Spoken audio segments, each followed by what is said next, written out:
दीपावली के शुभ अवसर पर प्रदेश के सभी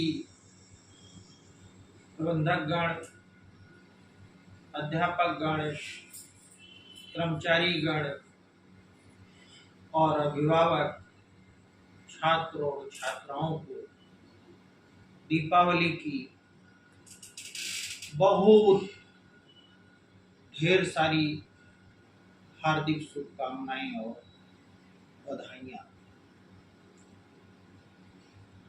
माँ लक्ष्मी जी सभी का कल्याण करे, सभी के जीवन में रोशनी दें।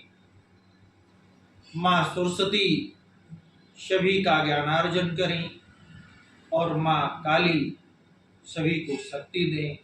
माँ दुर्गे की सभी पर कृपा बरसे।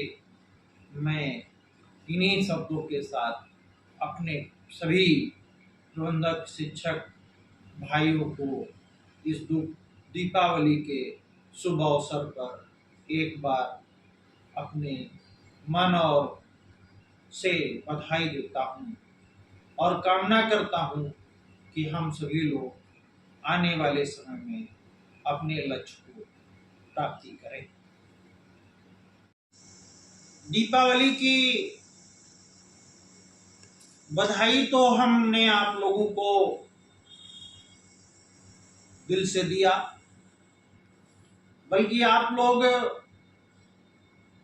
ने ये जरूर मन में सवाल उठेगा कि हम लोगों के स्कूल के विषय में कुछ नहीं बताया गया। मैं संक्षिप्त में त्योहार के अवसर पर बता देना चाहता हूं कि हम पंडित दीनदयाल समग्र शिक्षा योजना के अंतर्गत प्रदेश के 415 विद्यालयों के लिए कार्य योजना हमने तैयार कर ली है और उस कार्य योजना के जो 10 बिंदु हैं जिनको आप लोगों को अवगत होगा और अवगत कराया गया है, उन 10 बिंदुओं में आपकी कार्य योजना जिले पर भेजी गई थी। बड़ा लंबा समय जिले स्तर पर निपट गया और अभी तक सिर्फ जो है 1 मार्च से लेकर के और अभी तक सिर्फ 10 जनपदों की जांच रिपोर्ट प्राप्त हुई। पुनः सभी को अधिकारियों को रिमाइंडर जारी किया गया है कि 10 दिन में आप अपने जनपदों में लंबित 10 बिंदुओं की जांच रिपोर्ट तत्काल प्रभाव से दें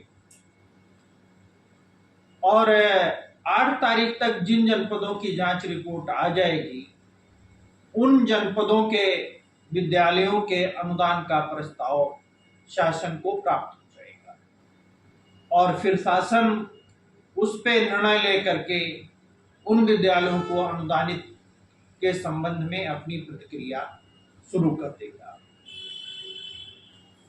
साथियों, ये तो पंडित दीनदयाल की बात है। जो हमारे माध्यमिक और जूनियर हाई स्कूल हैं, प्राइमरी हैं, उनके लिए निःशुल्क बाल शिक्षा अधिकार अधिनियम 2009 जिसे भारत सरकार ने पारित किया और उसके अध्याय 2 के पैरा में यह उल्लेखित किया गया कि जो विद्यालय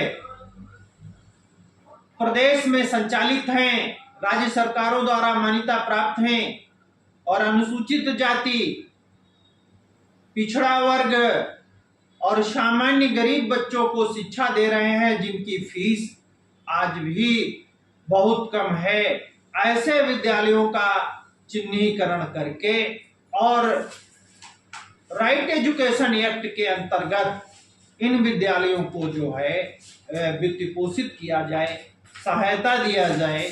ऐसी भी हमने जो है विद्यालयों की सूचना भारत सरकार को भेजी है, जो भारत सरकार के ई अनुदान पोर्टल पर पंजीकृत हैं। ऐसे विद्यालयों की सूचना भी गई हुई है।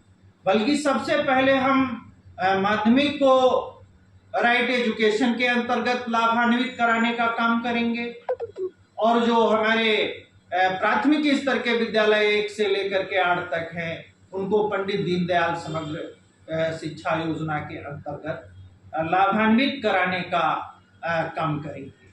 साथियों, हम किसी की आलोचना नहीं करते, बल्कि हम एक बात निश्चित कहते हैं। कबीरदास जी ने कहा है, निंदक न्यारे राखिए आंगन कुटी छवाए। तो अगर कोई निंदा करता है तो उससे कोई सीख लेनी चाहिए, उससे जो है समझना चाहिए। उत्तर प्रदेश सरकार 2018 में एक प्रस्ताव कर दिया सुप्रीम कोर्ट ने कि कोई विद्यालय अनुदान पर नहीं लिए जाए, और उसके बाद 2006 में मुलायम सिंह ने विद्यालयों को लिया था। उसके बाद विद्यालय अनुदान पर नहीं लिए, बल्कि सुप्रीम कोर्ट और हमारा जो राइट एजुकेशन एक्ट है, यह सरकार की जो मंशा है, समग्र शिक्षा योजना में भारत सरकार जब स्टेटों को पैसा रिलीज करती है तो उसमें कहीं यह नहीं लिखा होता है कि यह पैसा समग्र शिक्षा का आप अपने सरकारी विद्यालयों को ही दें, प्राइवेट विद्यालयों को नहीं देंगे, या प्राइवेट विद्यालयों को आप लाभान्वित नहीं करेंगे। ऐसा कोई शासनादेश भारत सरकार का किसी स्टेट के पास हो तो हमको आप दे दीजिए। जब हमारा अधिकार बनता है, और तुमने हमें भारतीय संविधान के अंतर्गत जो तुमने राइट एजुकेशन एक्ट बनाया है, उसमें एक संवैधानिक व्यवस्था है कि हम जब गरीबों को शिक्षा दे रहे हैं, और 1994 से लगातार दे रहे हैं, 2006 में आपके विद्यालय खुले, सरकारी तंत्र के विद्यालय खुले, उसके पहले से शिक्षा दे रहे हैं और अच्छी शिक्षा दे रहे हैं। हमारे पास भवन है, प्रशिक्षित अध्यापक हैं, हमारे पास फर्नीचर्स हैं, हमारे पास सारी व्यवस्थाएं हैं, और हम गरीबों को शिक्षा देने का काम करते हैं। तो यह हमारा राइट एजुकेशन एक्ट के अंतर्गत, भारतीय संविधान के अंतर्गत यह अधिकार बनता है कि सरकार हम लोगों को वित्त पोषित करे।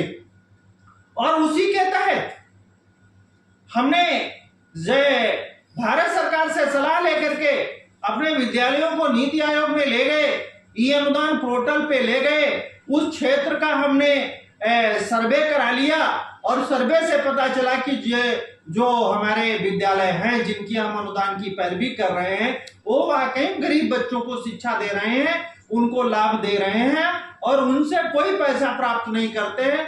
तो ये अधिकार है, हम सारे अपने अध्यापकों से, प्रबंधक साथियों से और उनमें कार्यरत कर्मचारियों से ये निश्चित रूप से कहना चाहते हैं कि आपको हताश और निराश होना नहीं है। इसका रिजल्ट सरकार आपको निश्चित रूप से देगी। आप अपनी एसोसिएशन पर और सरकार पर विश्वास और भरोसा रखें, और एक बार पुनः आप सब लोगों को धन्यवाद देते हुए अपनी बात को विराम देता हूँ। जय हिंद, जय भारत।